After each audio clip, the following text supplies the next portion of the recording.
C'est le bruit d'une notification qui a changé ma vie. Un simple « ding » sonore, suivi d'une vibration sur la table en bois massif de la cuisine de mes parents. Ce n'était pas un message d'urgence, ni une alerte de mon hôpital. C'était le son de ma propre famille qui scellait son destin sans le savoir. Je m'appelle Maëlys Kerbrat, et pendant 34 ans, j'ai vécu dans l'ombre d'une sœur qui brillait d'un éclat artificiel et de parents qui applaudissaient ses moindres caprices tout en ignorant mes victoires silencieuses. Mais il y a quelques semaines, tout a basculé. J'ai invité ma famille à la plus grande cérémonie de ma carrière, un événement national retransmis en direct à la télévision, espérant qu'ils me verraient enfin. Ma sœur a ri en voyant l'invitation, elle l'a jetée sur la table comme un déchet et a dit « On n'a pas le temps pour tes petits prix ridicules. Je chante ce soir. » Mes parents ont hoché la tête, approuvant son mépris. J'ai souri, j'ai dit « C'est noté », et je suis partie. Ils ne savaient pas que ce soir-là, devant des millions de téléspectateurs, le karma allait frapper plus fort qu'ils ne l'auraient jamais imaginé. Avant de vous raconter comment leur monde s'est écroulé pendant qu'ils me regardaient sur un écran géant, dites-moi, quelle heure est-il chez vous en ce moment? Et depuis quelle ville ou quel pays regardez-vous cette histoire? Je suis curieuse de voir jusqu'où mon récit va voyager. Écrivez-le dans les commentaires, j'adore vous lire et découvrir qui m'écoute à travers le monde. Pour comprendre la violence psychologique de cette soirée, il faut remonter le temps. Il faut que vous sentiez l'odeur de cire d'abeille et de soupe aux légumes qui imprégnait la maison de mon enfance à Rennes, une odeur qui, pour moi, a toujours été synonyme d'étouffement. Ce dimanche-là, il pleuvait sur la Bretagne. Une pluie fine, persistante, qui collait aux vitres comme un voile gris. J'étais revenue pour le déjeuner dominical, un rituel que je m'imposais plus par devoir filial que par envie réelle. Dans mon sac à main en cuir usé, je serrais une enveloppe épaisse, couleur crème, bordée d'une dorure élégante. C'était mon invitation VIP pour les « trophées de l'engagement citoyen » à Paris. Ce n'était pas juste un morceau de papier. C'était la reconnaissance de 15 ans de nuit blanche, de stress intense, de vie sauvée in extremis. C'était la preuve que j'existais. Nous étions au dessert. Ma mère, Bérénice, venait de poser sa célèbre tarte aux pommes sur la table. Mon père, Renaud, finissait son verre de cidre en commentant la météo. Ma sœur, Laetitia, était là aussi, bien sûr. À 38 ans, elle occupait toujours le centre de l'attention comme si elle en avait 5. Elle vérifiait son reflet dans la lame de son couteau, se plaignant de la luminosité qui ne mettait pas en valeur son nouveau fond de teint. J'ai attendu une accalmie dans son monologue sur les difficultés d'être une influenceuse lifestyle à Rennes pour sortir l'enveloppe. Mon cœur battait la chamade. Pas d'excitation, mais de cette anxiété sourde que connaissent tous les enfants qui ont grandi en étant le bouc émissaire de la famille. « J'ai quelque chose pour vous », ai-je dit. Ma voix a tremblé, à peine audible. J'ai posé l'invitation au centre de la table, entre le sucrier et le vase de fleurs fanées. J'ai été nommée pour un prix national. C'est à Paris, dans 2 semaines, le 15 du mois. Le ministre de la Santé sera là. J'ai réservé 3 places au premier rang pour vous. Le silence qui a suivi n'était pas un silence de respect. C'était un silence lourd, épais, indifférent. Laetitia a tendu sa main aux ongles manucurés d'un rouge agressif. Elle a saisi l'enveloppe avec une lenteur calculée, l'a ouverte sans aucune délicatesse, déchirant presque le sceau de la République. Elle a parcouru le carton d'invitation, ses yeux scannant le texte à la recherche de quelque chose à critiquer. Puis, elle a émis ce petit rire sec, nasal, celui qui me hante depuis la cour de récréation. Le 15, a-t-elle ricané en laissant retomber le carton sur la nappe, juste à côté d'une tache de café. Tu plaisantes, Maëlys? Le 15, c'est le gala des entrepreneurs de Rennes. J'ai été invitée pour chanter en ouverture. C'est l'événement de l'année ici. J'ai regardé mes parents, cherchant un soutien, un regard, n'importe quoi. Mon père épluchait sa pomme avec une concentration feinte, comme si la survie de la planète en dépendait. Ma mère servait du café en évitant soigneusement de croiser mes yeux. Mais, c'est un prix national, maman, ai-je tenté, sentant une boule dure et froide se former dans ma gorge. C'est pour mon travail sur la coordination des greffes d'organes. C'est important. C'est télévisé.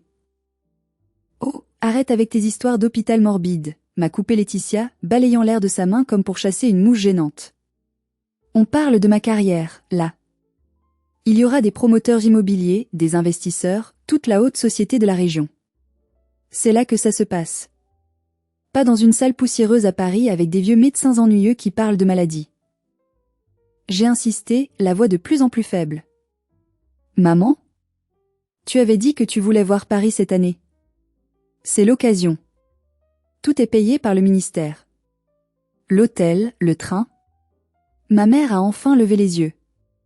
Son regard était vide de toute chaleur maternelle. Elle a soupiré, un long soupir théâtral, comme si je lui demandais de porter un sac de ciment sur son dos fragile. Ma chérie, tu dois comprendre, a-t-elle dit d'un ton doucereux qui cachait mal son agacement. Laetitia a besoin de nous. Elle est très stressée par sa performance. C'est une opportunité unique pour elle de trouver des sponsors pour son Instagram. Ton truc, c'est juste un certificat, non? On pourra le fêter une autre fois, ici, tranquillement. Et puis, le train pour Paris, c'est fatigant pour les genoux de ton père. On ira avec la voiture de Joris au gala, a ajouté mon père, sans lever les yeux de son fruit. Joris, c'est le fiancé de Laetitia, un agent immobilier bruyant et vulgaire qui conduit une voiture de sport louée pour impressionner la galerie. C'est plus pratique. Et puis, on ne peut pas laisser ta sœur seule pour sa grande soirée. Elle a le trac, tu sais. Elle est sensible, elle. Le mot « sensible » m'a frappé comme une gifle. Laetitia, sensible? Laetitia qui écrasait tout le monde sur son passage depuis 30 ans? Et moi? Moi qui gérais la mort et la vie tous les jours, moi qui portais le poids du monde sur mes épaules, je n'étais pas sensible? J'ai regardé l'invitation. Les lettres dorées brillaient sous la lumière du lustre, mais elles semblaient soudain ternes, salies par leur indifférence. C'était un carton à 200 € la place, une place que mes collègues auraient tué pour avoir, une place que le docteur Vallet m'avait supplié de donner à quelqu'un d'important. Et là, elle gisait entre des épluchures de pommes et le mépris crasse de ma propre chair et mon propre sang. Donc, c'est non? Ai-je demandé, ma voix devenue étrangement calme, presque métallique. Ne sois pas dramatique, Maëlys, a soufflé Laetitia en vérifiant son maquillage dans le reflet de sa cuillère. On n'a pas le temps pour des prix stupides qui ne rapportent rien. Grandis un peu. Le monde ne tourne pas autour de toi et de tes petits papiers. J'ai fixé ma sœur. J'ai vu ses yeux vides, son sourire satisfait de celle qui a encore gagné l'attention parentale, cette ressource si rare dans notre foyer. J'ai vu mes parents, complices silencieux de cette injustice permanente. Et quelque chose en moi s'est brisé. Pas le genre de brisure qui fait du bruit et qui appelle à l'aide. Non, c'était la brisure définitive, celle d'une ancre qui se détache, libérant le navire. Je me suis levée lentement. Je n'ai pas crié. Je n'ai pas pleuré. J'ai laissé l'invitation là où elle était, sur la table, comme un symbole de tout ce qu'il rejetait. D'accord, ai-je dit doucement. C'est noté. Amusez-vous bien au gala. J'ai pris mon sac, j'ai mis mon manteau, et je suis sortie sous la pluie. En fermant la porte derrière moi, j'ai entendu ma mère dire « Elle a toujours eu un caractère difficile, cette petite. Heureusement que Laetitia est plus joyeuse. » Je savais que je ne reviendrais pas de sitôt. Mais ce que je ne savais pas encore, c'est que cette invitation abandonnée allait devenir l'arme la plus puissante que j'ai jamais tenue entre mes mains. Pour que vous compreniez pourquoi je n'ai pas hurlé ce jour-là, pourquoi je me suis contentée de sortir en silence, il faut que je vous ouvre les portes de mon passé. Il faut que vous sachiez ce que c'était que de grandir dans l'ombre écrasante de Laetitia Kerbrate. Dans la maison familiale, les murs du salon étaient couverts de photos encadrées. Mais si vous regardiez attentivement, si vous étiez un étranger entrant pour la première fois, vous auriez cru que mes parents n'avaient qu'une seule fille. Il y avait Laetitia à son récital de danse, où elle était tombée, mais avec grâce selon ma mère. Laetitia à son concours de Miss Plage locale à Carnac. Laetitia recevant son diplôme d'esthéticienne avec un grand bouquet de fleurs. Moi? J'étais dans les albums rangés au fond du placard poussiéreux du grenier. Ou alors, j'étais l'épaule floue au bord du cadre, la main qui tenait le gâteau d'anniversaire de Laetitia, l'ombre en arrière-plan. Dès mon plus jeune âge, j'ai compris la hiérarchie implicite mais brutale de notre foyer. Laetitia était le soleil, brûlant, exigeant, capricieux, autour duquel tout devait orbiter. J'étais, au mieux, une lointaine planète glacée, utile seulement pour maintenir l'équilibre gravitationnel. Je me souviens d'un jour précis. J'avais 12 ans. J'avais travaillé pendant des mois pour le concours régional de mathématiques. J'aimais les chiffres, ils étaient logiques, ils ne mentaient pas, ils ne changeaient pas d'avis selon leur humeur. J'avais remporté le premier prix de toute la région Bretagne. C'était un exploit. Le directeur de l'école m'avait remis un grand diplôme avec un ruban rouge. J'étais si fière. Je suis rentrée à la maison en courant, le cœur battant, le diplôme serré contre ma poitrine sous mon imperméable pour le protéger de la pluie. Je m'imaginais la scène, mon père me félicitant, ma mère accrochant le diplôme au mur, peut-être même à côté des photos de Laetitia. Mais quand j'ai ouvert la porte, c'était le chaos. Laetitia, qui avait 16 ans à l'époque, hurlait dans la salle de bain du premier étage. Un bouton d'acné, un simple bouton rouge, était apparu sur son menton, 2 heures avant le bal du lycée. C'était une tragédie nationale dans la maison Kerbrat. Ma mère courait avec des glaçons enveloppés dans un torchon, mon père appelait la pharmacie de garde pour trouver une crème miracle. « Maman, papa, regardez !» ai-je crié en entrant dans la cuisine, brandissant mon diplôme. « Pas maintenant, Maëlys !» a aboyé ma mère sans même se retourner. « Tu ne vois pas que ta sœur est en crise ? C'est une catastrophe. Elle ne peut pas aller au bal comme ça. » Je suis restée figée au milieu de la cuisine, les bras retombant le long de mon corps. J'ai posé le diplôme sur la table de la cuisine et je suis montée dans ma chambre pour pleurer en silence.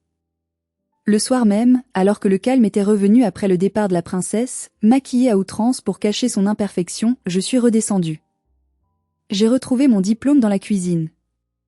Ma mère l'avait utilisé comme dessous de plat pour poser la soupière brûlante.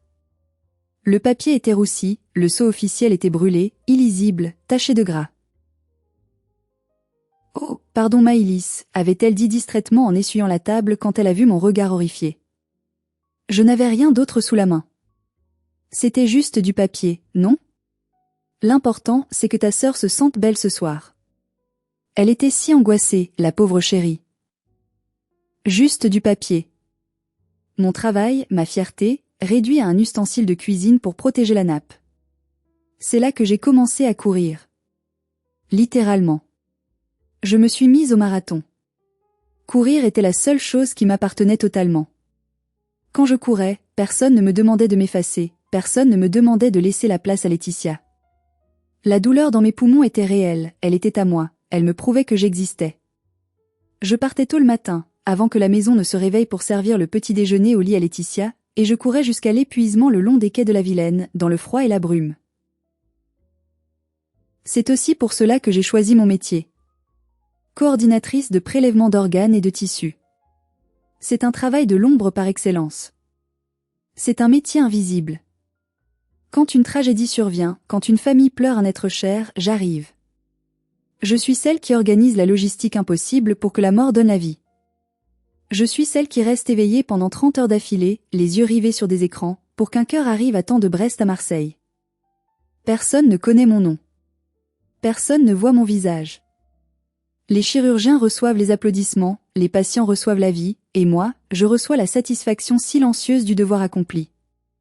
Cela convenait parfaitement à la version de moi que ma famille avait façonnée, utile, invisible, silencieuse. Ma tante Tiphaine, la sœur de ma mère et la langue la plus venimeuse de l'ouest de la France, ne manquait jamais une occasion de me le rappeler lors des repas de famille. Elle me tapotait la main avec une condescendance qui me donnait la nausée. « C'est bien, Maëlys, tu es intelligente. » Heureusement, parce qu'avec le physique de Laetitia, tout est plus facile pour une femme, mais toi, il faudra travailler dur. Tu n'as pas son charme, alors il faut bien compenser. J'ai avalé ces remarques comme on avale du verre pilé. Année après année. J'ai cru que c'était mon rôle. J'ai cru que je ne méritais pas la lumière. J'ai cru que si je travaillais assez dur, si je sauvais assez de vies, ils finiraient par me voir. Quelle erreur monumentale. Ils aimaient les résultats quand je pouvais prêter de l'argent pour payer une facture ou régler un problème administratif compliqué pour eux, mais ils n'aimaient pas la personne. Ils voyaient une fonction, un outil, pas une fille. Mais ce dimanche-là, en laissant l'invitation sur la table, quelque chose a changé. J'ai réalisé que j'avais passé ma vie à essayer d'acheter leur amour avec mes réussites, alors que leur monnaie n'avait aucune valeur. J'avais construit une carrière sur l'urgence vitale, sur la différence entre la vie et la mort, et eux, ils en étaient encore à se préoccuper de l'apparence d'un bouton sur le nez ou de la couleur d'une robe de gala bon marché. Le fossé entre nous n'était plus franchissable. Et dans le train qui me ramenait vers mon appartement, seul, regardant le paysage breton défiler sous la pluie, j'ai pris une décision. Si je devais être invisible pour eux, alors je le serais totalement. Mais pour le reste du monde, j'allais briller si fort qu'ils ne pourraient plus jamais fermer les yeux sans être éblouis. Pour que vous compreniez l'ironie mordante de leur mépris, vous devez savoir pourquoi j'ai reçu ce prix. Ce n'était pas pour avoir rempli des tableaux Excel, comme le pensait ma sœur. C'était pour la nuit de la tempête, Ciarán. C'était il y a 3 mois. Une dépression météorologique monstrueuse frappait la côte atlantique. Des vents à 170 km/h balayaient tout sur leur passage. Les arbres étaient arrachés comme des brins d'herbe, les toits s'envolaient, les routes étaient coupées par les inondations et les débris. À 2 heures du matin, mon téléphone d'astreinte a sonné. Une sonnerie stridente dans le silence de la tempête. Un cœur pédiatrique était disponible à l'hôpital de Nantes. Le receveur, un petit garçon de 6 ans nommé Léo, était en défaillance cardiaque terminale à l'hôpital Necker à Paris. Il lui restait quelques heures, pas plus. Son cœur actuel ne battait plus qu'à peine, maintenu par des machines qui ne suffisaient plus. Normalement, un transport d'organes entre Nantes et Paris se fait par avion ou hélicoptère. C'est une affaire d'1 heure. Mais cette nuit-là, aucun hélicoptère ne pouvait décoller. Aucun avion ne pouvait atterrir. Le ciel était fermé, transformé en un chaos de turbulences mortelles. La route était un suicide logistique. J'aurais pu dire, c'est impossible. C'est ce que le protocole de sécurité disait. Risque trop élevé pour l'équipe de prélèvement. Transport impossible. C'est ce que tout le monde attendait que je dise. Mais j'ai pensé à Léo.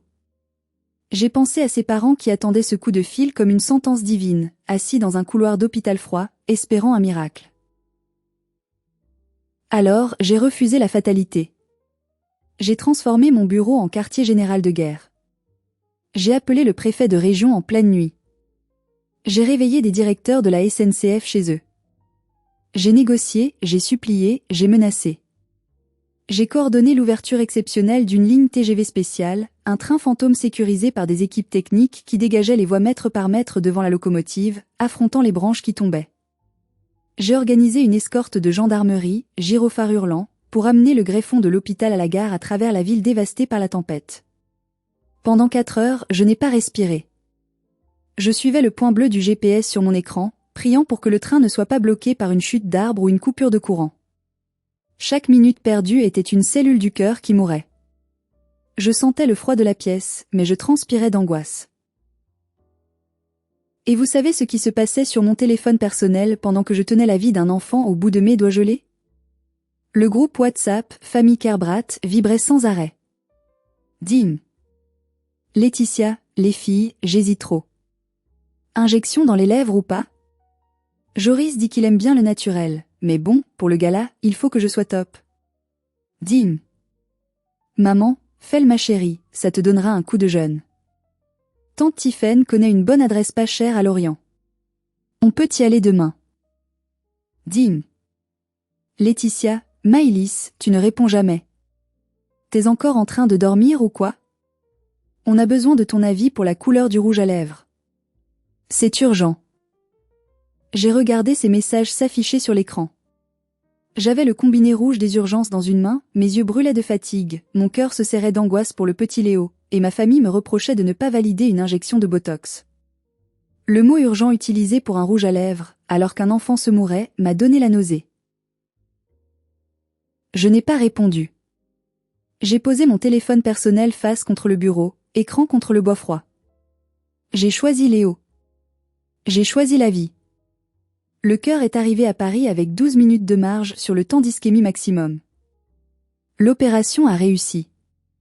Léo est vivant aujourd'hui.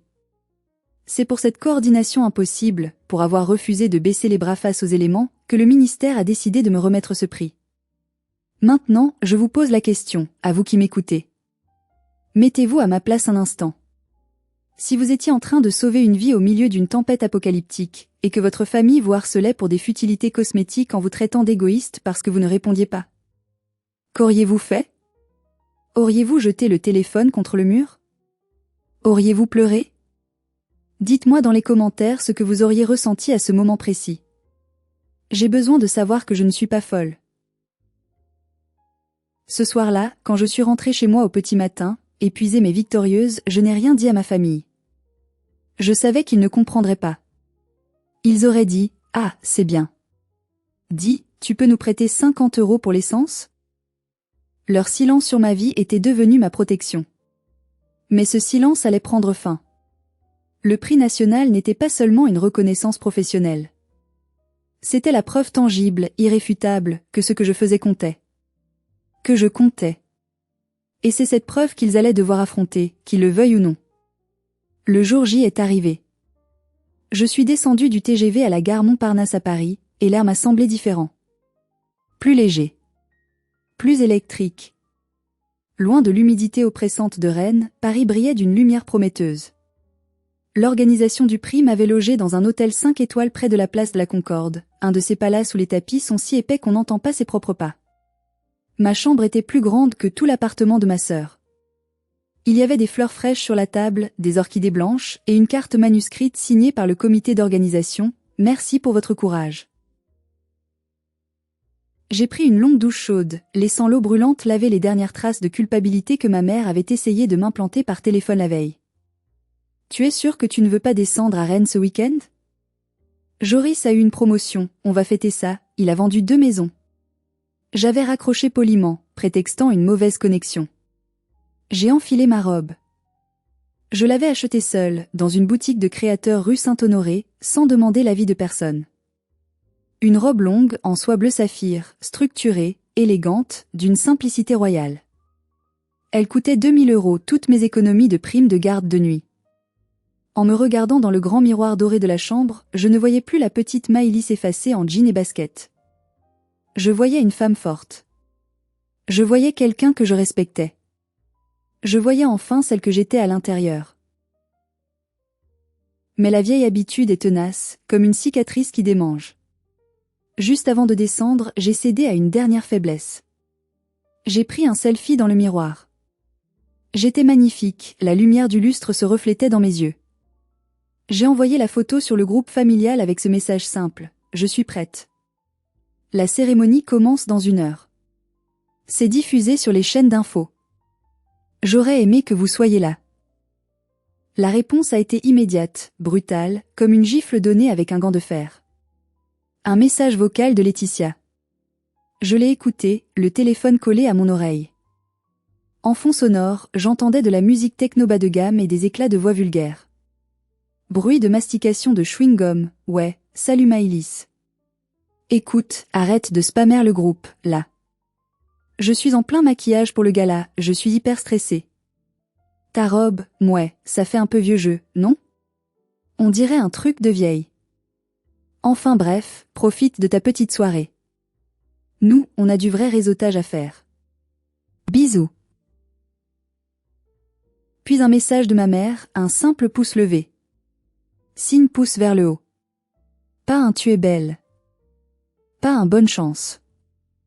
Pas un je t'aime. Juste un pouce, aussi froid et impersonnel que leur cœur. J'ai senti les larmes piquer mes yeux, menaçant mon maquillage parfait que j'avais mis 1 heure à faire. C'était ridicule de pleurer maintenant, alors que j'étais au sommet. C'est à ce moment-là qu'on a frappé à ma porte. 3 coups discrets mais fermes. C'était le docteur Cédric Vallet, le chef de service de l'hôpital de Rennes, qui avait fait le déplacement exprès pour moi. C'est un homme de 55 ans, aux cheveux gris et au regard bienveillant, le genre de figure paternelle que j'aurais rêvé d'avoir, celle qui vous élève au lieu de vous rabaisser. Il m'a vu, tenant mon téléphone comme une arme braquée sur moi-même, les yeux brillants de larmes contenues. Il a compris tout de suite. Il connaissait mon histoire, il avait vu mes moments de tristesse après les appels de ma mère.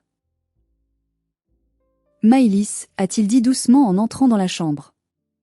Il m'a pris le téléphone des mains avec douceur et l'a posé sur le lit, écran contre le matelas, comme on cache un objet dangereux. Ce soir, ce téléphone n'existe pas. Ce soir, il n'y a que vous, votre talent, et les milliers de personnes qui respirent grâce à vous. Regardez-moi. J'ai levé les yeux vers lui. Vous êtes l'héroïne de cette histoire. Pas la figurante. Ne laissez personne, et surtout pas eux, voler votre lumière ce soir. Ils ont choisi l'ombre, laissez-les Y. Ils ne méritent pas une seule de vos larmes. Il m'a tendu le bras, comme un gentleman d'une autre époque. On y va? Le ministre est impatient de vous rencontrer. J'ai pris son bras. J'ai senti la chaleur de son soutien, un soutien réel, pas basé sur le sang mais sur le respect mutuel et l'admiration. J'ai jeté un dernier coup d'œil au téléphone sur le lit. J'ai pris une grande inspiration, j'ai redressé mes épaules, j'ai lissé la soie de ma robe et j'ai souri. Un vrai sourire. Allons-y, docteur. Je m'apprêtais à entrer dans la lumière, laissant derrière moi les ténèbres de Rennes. Ce que je ne savais pas, c'est que la lumière allait être si forte qu'elle allait, par ricochet, aveugler ceux qui étaient restés en arrière, révélant leur médiocrité au grand jour. Pendant que je montais les marches du palais parisien, foulant le tapis rouge, à 350 km de là, à Rennes, une toute autre scène se jouait. Je ne l'ai apprise que plus tard, par des témoins et des vidéos qui ont fuité sur les réseaux sociaux, mais je peux vous la décrire avec une précision chirurgicale, comme si j'y étais. Le fameux « gala des entrepreneurs » dont Laetitia m'avait rebattu les oreilles n'était pas exactement l'événement glamour qu'elle prétendait. C'était une soirée organisée dans une salle des fêtes de banlieue par une agence immobilière locale pour vendre des appartements défiscalisés à des retraités. La décoration était faite de ballons bon marché aux couleurs criardes et de nappes en papier qui se déchiraient au moindre contact. Le champagne était tiède et acide, servi dans des gobelets en plastique. Mais pour ma famille, c'était Versailles. Ils étaient incapables de faire la différence entre le luxe et le clinquant. Laetitia portait une robe à paillettes argentées trop serrée, achetée sur un site chinois à bas prix, qui craquait aux coutures.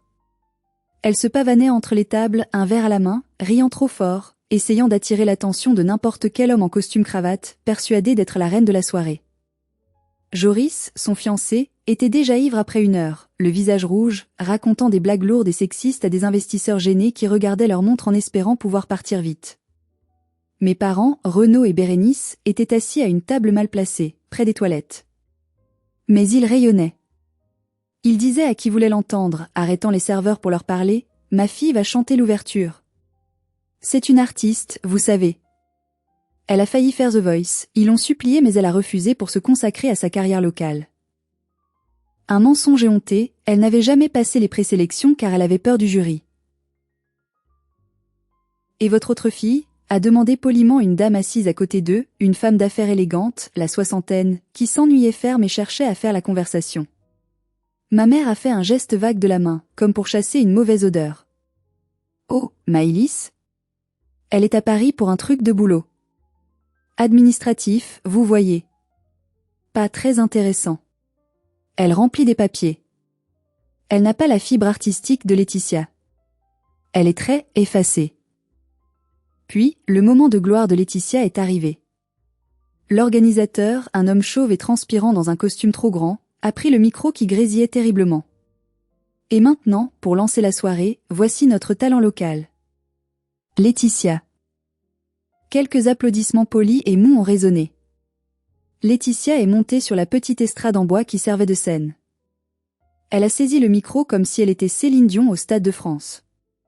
La bande-son a démarré. Elle devait chanter une reprise de I Will Survive. L'ironie est délicieuse, n'est-ce pas? Je survivrai. Elle a commencé à chanter. Faux. Terriblement faux. Sa voix tremblait, elle n'atteignait aucune note, elle oubliait les paroles, essayant de compenser par des mouvements de hanches gênants et vulgaires. Dans la salle, les gens ont commencé à parler entre eux, à manger leur petit four, ignorant complètement la star sur scène. C'était un désastre, mais elle ne s'en rendait pas compte, enfermée dans son déni narcissique. Mais le véritable désastre n'était pas sa performance médiocre. C'était le décor. Derrière l'estrade, il y avait un immense écran plat fixé au mur. Il était censé diffuser le logo de l'agence immobilière en boucle. Mais quelqu'un à la régie s'était trompé de source, ou peut-être qu'un technicien s'ennuyait. L'écran diffusait en direct la chaîne d'information nationale BFM TV, le son coupé, mais l'image en haute définition, immense, dominant la salle. Alors que Laetitia massacrait le refrain, hurlant « Yves Ego told my life to live » en fausset, l'image sur l'écran géant derrière elle a changé. Le bandeau « Alerte Info » est apparu en rouge vif, clignotant. Et puis, mon visage est apparu. Pas la Maëlys en jogging. Pas la Maëlys effacée. Mais moi, dans ma robe saphir, mes cheveux coiffés en un chignon élégant, marchant vers un pupitre officiel portant le sceau de la République française. J'étais calme, puissante, rayonnante. Dans la salle de Rennes, un murmure a commencé à se propager. Les yeux se sont détournés de la chanteuse médiocre pour se fixer sur l'écran géant. Laetitia, pensant que les gens murmuraient d'admiration pour elle, a chanté encore plus fort, fermant les yeux pour vivre son moment. Elle ne savait pas qu'elle était en train de devenir la première partie involontaire et grotesque de mon triomphe. Ils étaient là, à boire du mauvais vin pour célébrer le néant, alors que leur honte de fille était en train de devenir le visage de la France pour la soirée. À Paris, je ne savais rien de ce cirque tragico-comique. J'étais dans une bulle de solennité et d'émotion pure. La salle des fêtes de l'hôtel de ville était sublime, des lustres de cristal immenses, des velours rouges, une assemblée de héros du quotidien, de médecins, de pompiers, de chercheurs. Le présentateur vedette de la chaîne, un homme que je voyais tous les soirs à la télé présenter le 20h, est monté sur scène. Le prochain prix est le plus prestigieux de la soirée. Le Grand Prix de la solidarité nationale. Il récompense un acte de courage logistique et humain exceptionnel. Les lumières se sont tamisées. Sur les écrans géants de la salle et sur ceux de millions de foyers, y compris celui derrière ma sœur à Rennes, une vidéo a commencé. C'était une reconstitution de la nuit de la tempête. La carte de France battue par les vents violents. Le tracé du train fantôme. La voix off grave et poignante racontait comment une seule femme avait refusé de laisser mourir un enfant quand tout le monde disait que c'était fini. Puis, la vidéo a montré le petit Léo, aujourd'hui, jouant au ballon dans son jardin, rose et plein de vie. Ses parents sont apparus à l'écran, en larmes, tenant la main de leur fils. Sans Maëlys Kerbrat, sans son entêtement, notre fils ne serait pas là. Elle ne lâche rien. Elle est notre ange gardien. J'ai senti les larmes couler sur mes joues. C'était la première fois que je voyais le visage de l'enfant que j'avais sauvé, en mouvement, vivant. C'était plus fort que tout. J'appelle sur scène Madame Maëlys Kerbrat. La salle s'est levée d'un bloc. Une standing ovation. Pas des applaudissements polis comme à Rennes. Un tonnerre, un rugissement de respect, une vague d'amour et de reconnaissance. Le ministre de la Santé m'attendait avec le trophée, une lourde sculpture en verre et or qui captait la lumière. Je suis montée sur scène. Mes jambes tremblaient, mais ma tête était haute. J'ai pris le micro. J'avais préparé un petit discours sur un papier, mais j'ai décidé de ne pas le lire. Je voulais parler avec mon cœur, brut, sans filtre. Merci, ai-je commencé, ma voix amplifiée résonnant dans le silence respectueux qui s'était installé. On dit souvent que les vrais héros ne portent pas de cape. Dans mon métier, on ne porte même pas de nom. On est des voix au téléphone, des signatures sur des formulaires. On vit dans l'ombre des blocs opératoires. J'ai marqué une pause. J'ai pensé à mes parents. À Laetitia. À leur absence ce soir.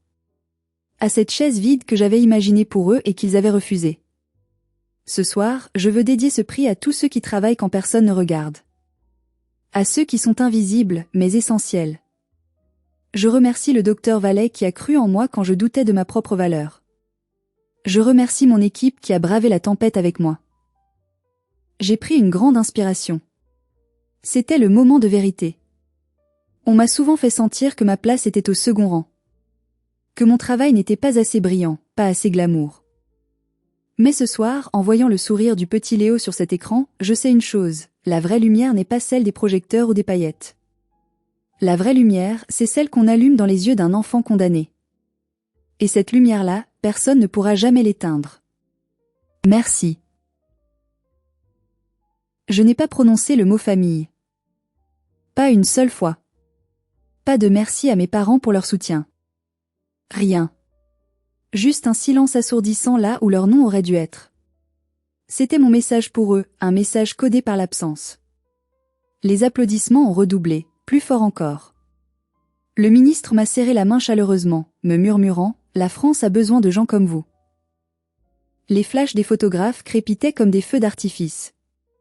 Je me sentais légère. Je me sentais libérée. J'avais coupé le cordon ombilical toxique. J'avais gagné. En redescendant les marches, le trophée serré contre mon cœur, j'ai senti mon téléphone vibrer dans ma pochette de soirée. 1 fois. 2 fois. 10 fois. Une vibration continue, frénétique, comme une alarme incendie qui ne veut pas s'arrêter. Je savais ce que c'était. L'onde de choc venait d'atteindre Rennes. La bombe de vérité que j'avais amorcée en silence venait d'exploser en plein visage de ceux qui m'avaient méprisé. Revenons à Rennes, à cet instant précis où le temps s'est arrêté dans la salle des fêtes minables. Laetitia avait fini sa chanson. Elle attendait les applaudissements, haletante, les bras écartés dans une pose dramatique. Mais il n'y avait aucun bruit. Juste des murmures choqués et des doigts pointés. Non pas vers elle, mais vers l'écran derrière elle. La dame élégante assise à côté de mes parents, celle qui s'ennuyait, a soudainement bondi de sa chaise, renversant son gobelet en plastique. Elle a pointé l'écran du doigt en criant d'une voix perçante, « Mais c'est elle! C'est votre fille! C'est Maïlis! Regardez !» Le son de la télé était toujours coupé, mais le bandeau au bas de l'écran était clair, écrit en lettres capitales, « Maïli Kerbrat, l'héroïne des Rennes, sacrée à Paris PAR le ministre pour avoir sauvé un enfant. » Laetitia s'est retournée, furieuse qu'on ne la regarde pas. Elle a levé la tête. Elle a vu mon visage géant, beau, digne, triomphant, juste au-dessus de sa tête.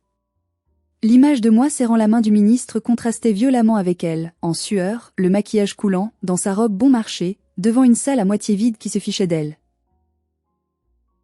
Le patron de l'agence immobilière, l'organisateur de la soirée, s'est précipité vers mes parents. Il était rouge d'excitation, voyant là une opportunité marketing inespérée. « Monsieur Kerbrat, vous ne m'aviez pas dit que votre fille passait aux 20h ce soir. C'est une publicité incroyable pour la région. Vite, mettez le son. Quelqu'un, mettez le son. » Quelqu'un a trouvé la télécommande. Le son de mon discours a rempli la salle de Rennes, couvrant la musique de fond.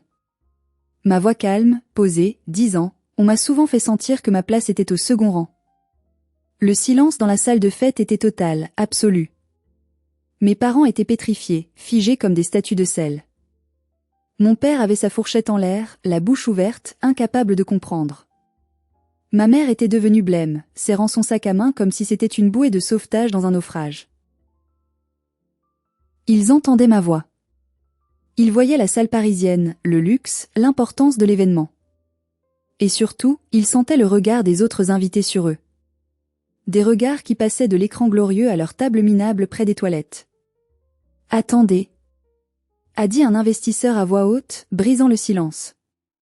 Si sa fille reçoit le prix le plus important de l'année à Paris, pourquoi ses parents sont-ils ici à manger des rillettes?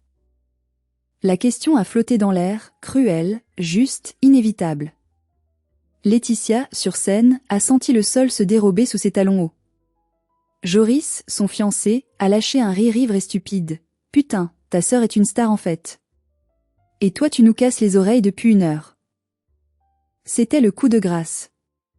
Laetitia est descendue de l'estrade en trébuchant, manquant de tomber, les larmes aux yeux. Non pas des larmes de joie pour moi, mais des larmes de rage humiliée. Elle a couru vers mes parents.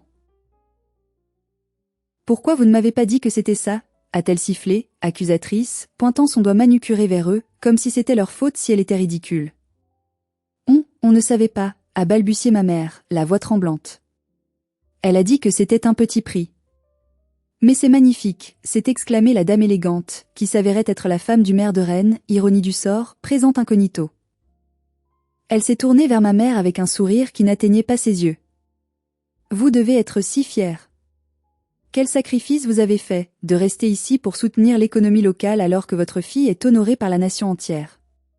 C'est curieux comme choix de priorité. » Le mot curieux a claqué comme un fouet. C'était une condamnation polie, typiquement française. Tout le monde dans la salle avait compris. Ces gens n'étaient pas des parents dévoués. C'étaient des ignorants qui avaient misé sur le mauvais cheval, qui avaient méprisé le diamant pour adorer le plastique. Mes parents ont essayé de sourire, un rictus douloureux qui ressemblait plus à une grimace. Oui, très fier. On voulait lui laisser son moment, à elle. A menti mon père, la voix étranglée, la sueur perlant sur son front. Mais c'était trop tard. La magie du mensonge familial était brisée. Ils n'étaient plus la famille glamour de la chanteuse locale. Ils étaient les parents indignes qui avaient snobé une héroïne nationale. Les regards autour d'eux n'étaient plus admiratifs, ils étaient pleins de jugement et de dédain. C'est à ce moment-là qu'ils ont sorti leur téléphone. Pas pour m'appeler pour s'excuser. Non. Pour essayer de sauver la face. Pour essayer de rattraper le train en marche avant qu'il ne les écrase complètement. La panique se lisait dans leurs gestes fébriles. Je suis sortie de scène, guidée vers les coulisses par une hôtesse souriante. Le docteur Vallet m'attendait avec un verre de champagne bien frais. Tu as été impériale, Maïlis, m'a-t-il dit, les yeux brillants de fierté. Tu as vu? Tout le monde pleurait. J'ai souri, j'ai pris le verre, mais mon attention était attirée par mon téléphone qui continuait de vibrer sur la table basse où le docteur l'avait posé. Il vibrait tellement qu'il avançait tout seul sur la surface laquée. J'ai pris une gorgée de champagne pour me donner du courage, sentant les bulles exploser dans ma gorge, et j'ai déverrouillé l'écran. Ce que j'ai vu m'a fait éclater de rire. Un rire froid, sans joie, un rire d'incrédulité totale face à l'audace humaine. Le groupe WhatsApp Famille Kerbrat avait explosé. Il y avait plus de 50 messages non lus en 10 minutes. Maman, 21h05, Maïli. On te voit à la télé. C'est incroyable. Pourquoi tu n'as pas insisté pour qu'on vienne? Tu ne nous as jamais dit que c'était si grand. On aurait annulé le gala si on avait su. Tu es magnifique ma chérie. Cœur rouge, cœur rouge, cœur rouge, tout le monde ici nous demande si on était parents. Pourquoi je n'ai pas insisté? Elle osait me reprocher de ne pas avoir supplié? Elle réécrivait l'histoire en direct. Papa, 21h07, le maire est venu nous voir. Il demande si tu seras à Rennes demain pour une réception. On est tellement fiers.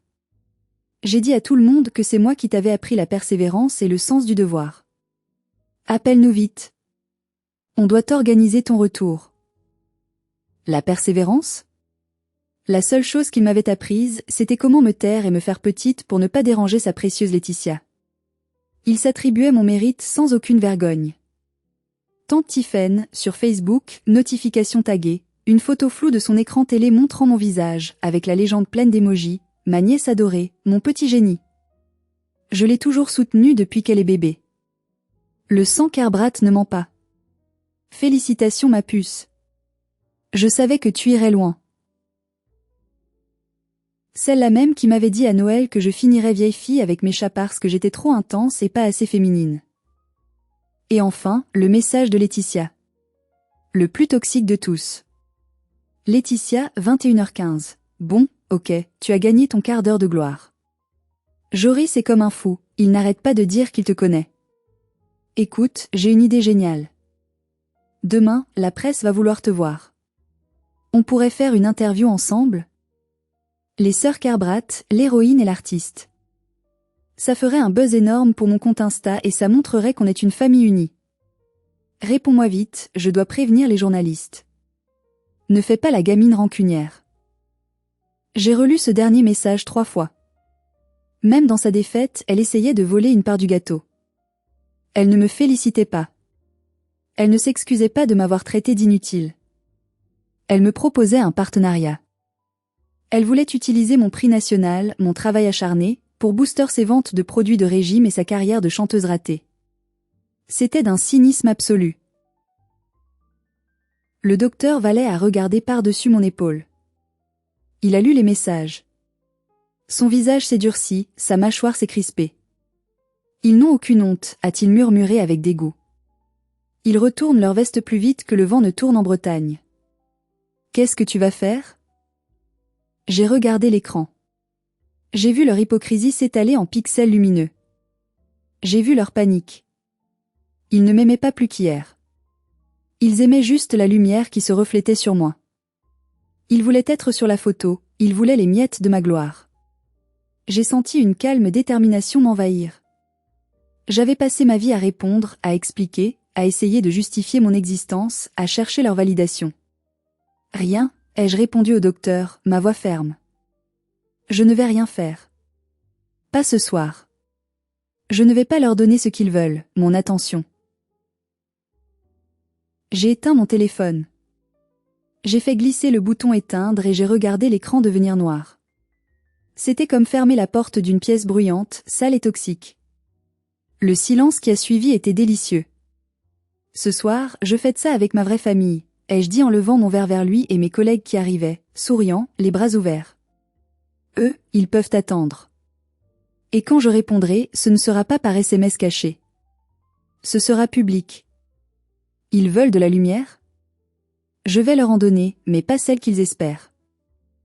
Je savais exactement ce que j'allais faire le lendemain. La presse voulait une histoire ? J'allais leur en donner une. Une vraie. Mais pas le conte de fées que Laetitia imaginait. J'allais leur donner la vérité, et la vérité est souvent plus tranchante qu'un scalpel. Le lendemain matin, mon téléphone était rallumé, mais toujours en mode ne pas déranger pour ma famille. J'avais 45 appels manqués de ma mère. 20 de Laetitia. 15 de mon père. Ils étaient en mode panique totale. Je prenais mon petit déjeuner au lit dans ma suite d'hôtel, savourant un café brûlant et des croissants frais, quand l'appel que j'attendais est arrivé. C'était un journaliste de Ouest France, le plus grand quotidien régional, celui que tout le monde lit en Bretagne.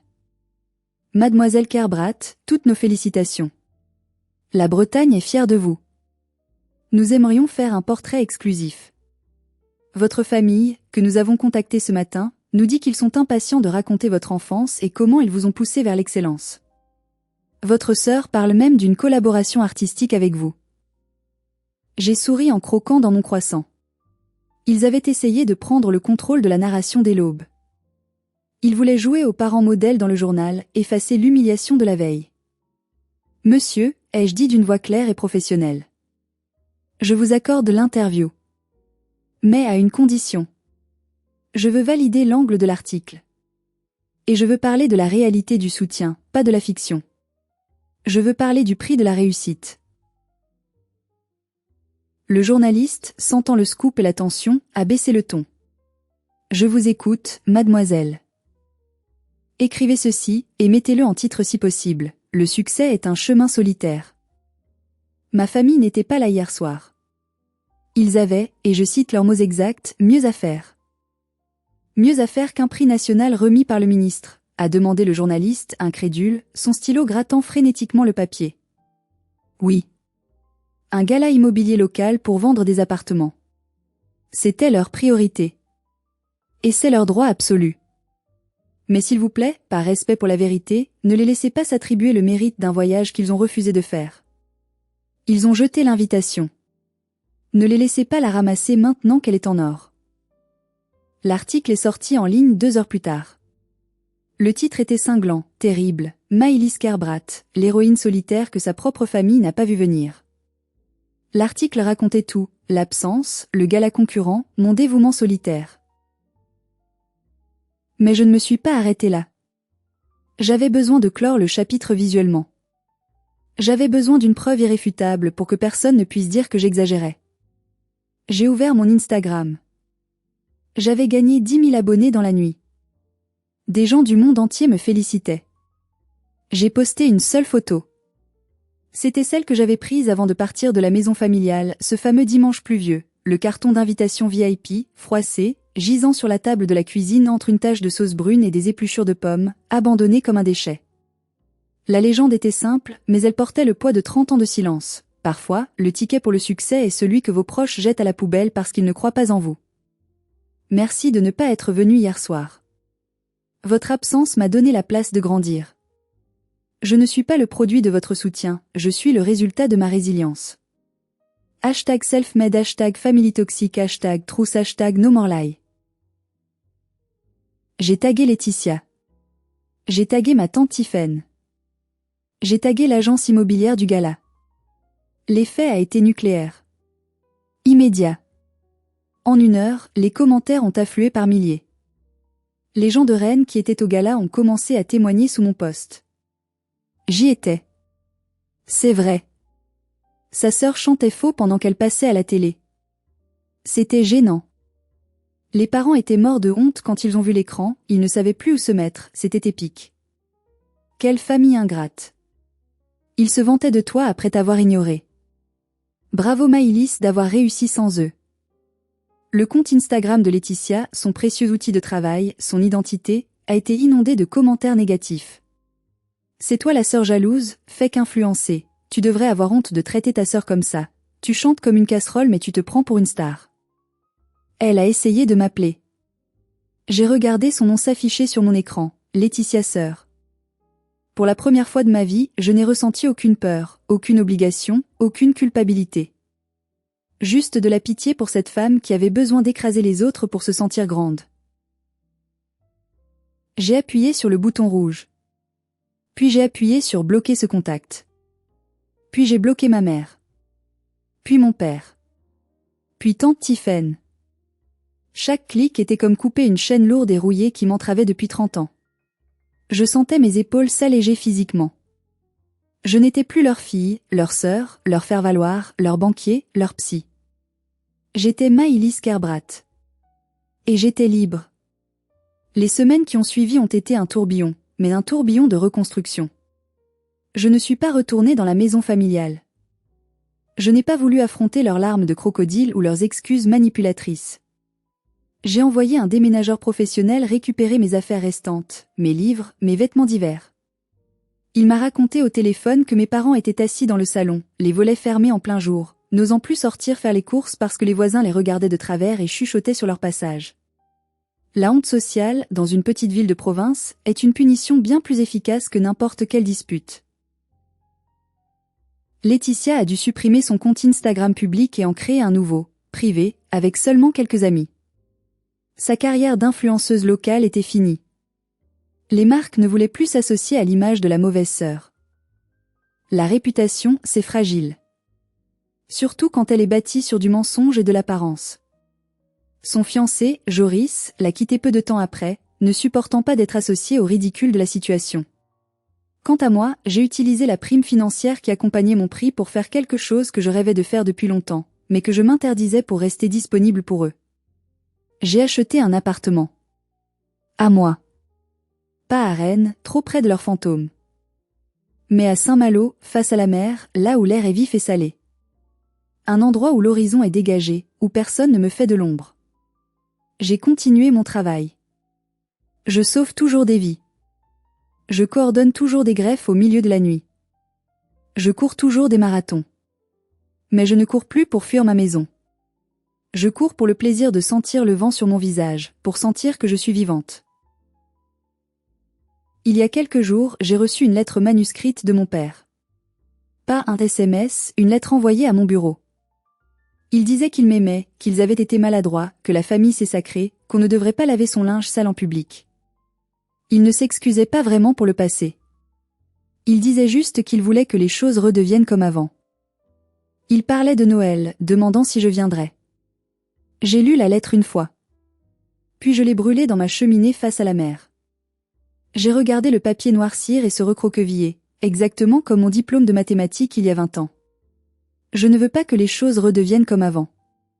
Avant, j'étais malheureuse. Avant, j'étais invisible. Maintenant, je suis épanouie. Maintenant, je suis vue. J'ai appris une leçon brutale mais nécessaire, le sang ne fait pas la famille. La famille, ce ne sont pas les gens qui partagent votre ADN. La famille, ce sont les gens qui sont là quand vous êtes au bas de l'échelle, pas ceux qui accourent quand vous êtes au sommet pour profiter de la vue. Ma famille, c'est le docteur Vallet qui a pleuré de joie pour moi. C'est mon équipe qui me soutient quand je craque. C'est le petit Léo et ses parents qui m'envoient une carte à chaque anniversaire avec une photo de lui qui grandit. Et c'est peut-être aussi cet homme, un nouveau collègue anesthésiste, qui m'a demandé ce matin si je voulais aller courir avec lui sur la plage, non pas parce qu'il a besoin de quelque chose, non pas parce qu'il veut que je lui présente quelqu'un, mais parce qu'il veut juste passer du temps avec moi, Maëlys. Je construis ma propre maison, brique par brique, sans fondation pourrie. Et elle est solide. Si vous retenez une chose de mon histoire, c'est ceci, vous avez le droit de poser vos limites. Vous avez le droit de réussir sans l'approbation de ceux qui vous ont donné la vie. Vous n'êtes pas redevable à des gens qui vous maltraitent, même s'ils vous ont nourri. Et parfois, la meilleure réponse au mépris, c'est un succès éclatant et un silence absolu. Ne laissez personne éteindre votre lumière. Brillez, même si cela les aveugle. Merci de m'avoir écouté jusqu'au bout. Si cette histoire a résonné en vous, si vous aussi vous avez dû vous battre pour être reconnu par vos proches, ne gardez pas ça pour vous. Mettez un j'aime sur cette vidéo pour soutenir tous les enfants invisibles du monde qui se battent dans l'ombre. Abonnez-vous pour ne pas rater les prochaines histoires de résilience et surtout, partagez votre propre expérience dans les commentaires. Avez-vous déjà coupé les ponts avec un membre toxique de votre famille? Comment vous êtes-vous senti après? Racontez-moi. Je vous lirai, je vous promets. Prenez soin de vous, et n'oubliez jamais, vous êtes le personnage principal de votre vie, pas le figurant de celle de quelqu'un d'autre. Ooh, it's a good song. They did this, dude, you want I'll put a smile on y'all's face. Dude, they did this, like, blueberry muffin, and, like, the batter in the muffin has, like, a lemon zest to it. Do you guys know what I'm talking about? There is a lemon zest in the blueberry muffin. I swear to God. I'm not even fucking lying. Why do they do that shit?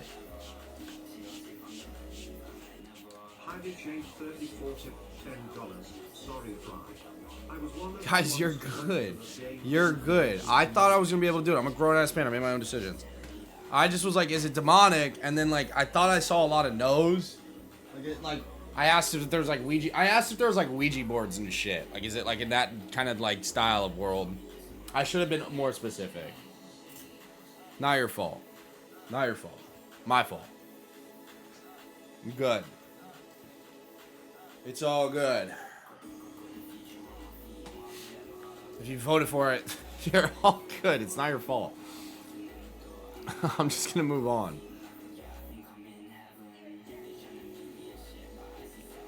I just like I'll give some of this context. Growing up, I've had some like connection into certain things in that world. I will say, and my whole childhood I've had really bad. My whole life I get terrible nightmares, and really bad sleep paralysis, and stuff like that. Like specifically that does not help. Like it really excites it, and it kind of brings that in. Unfortunately, it'll like as much as I will try to go home. I will try to go home. As much as I'll try to go to sleep tonight and not be thinking about it, it'll probably pop up just because of like, dude, that I'm gonna be honest, like I don't know if I'm a bitch. I don't know if I'm gonna be crazy for that, but that game seems pretty fucking intense. Like as soon as the coffin was there, it was lights off. And the matter, like, if I would have played that through the way it would have normally been played through, and I hadn't like gotten up and stuff, and like knew exactly what I was doing, the lights turning off to the guy sitting up to them saying like some demonic shit, to then telling you to leave, to then coming back, to then a coffin being there, a girl inside the coffin like screaming like help me in bloody murder. It flies away, lights go off, you go down the hallway because then the door was knocking again, you come back, there's someone sitting there. Like that's pretty intense, dude.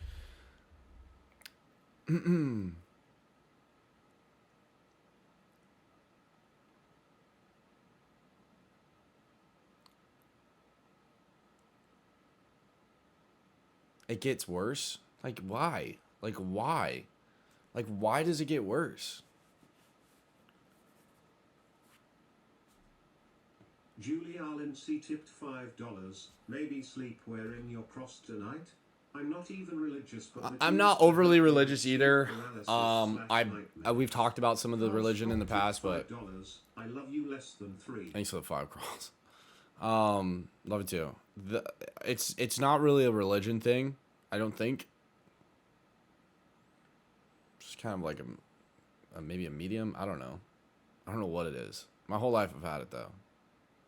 I get like really, my dreams get really vivid, and then if I have a nightmare, it's overly vivid. It's part of the reason why I take breaks too, because it's really hard for me to get like good sleep. I don't really get a lot of good sleep. I'll have nightmares almost every night. And if I get a night that it's like sleep paralysis, it's really bad. And it'll fuck me up for a while. I'll think about it for a few days.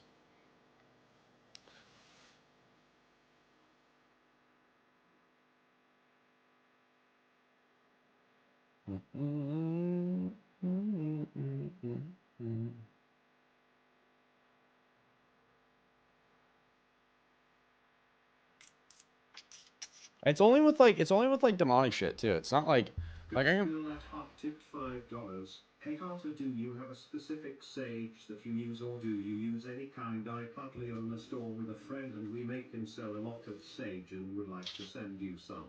I don't know. I request my sage As from someone who Cricket. struggles with the exact same issues, can I send you a dream catcher? I- They really do help my issues with that stuff. I requested one. I requested one, and then I talked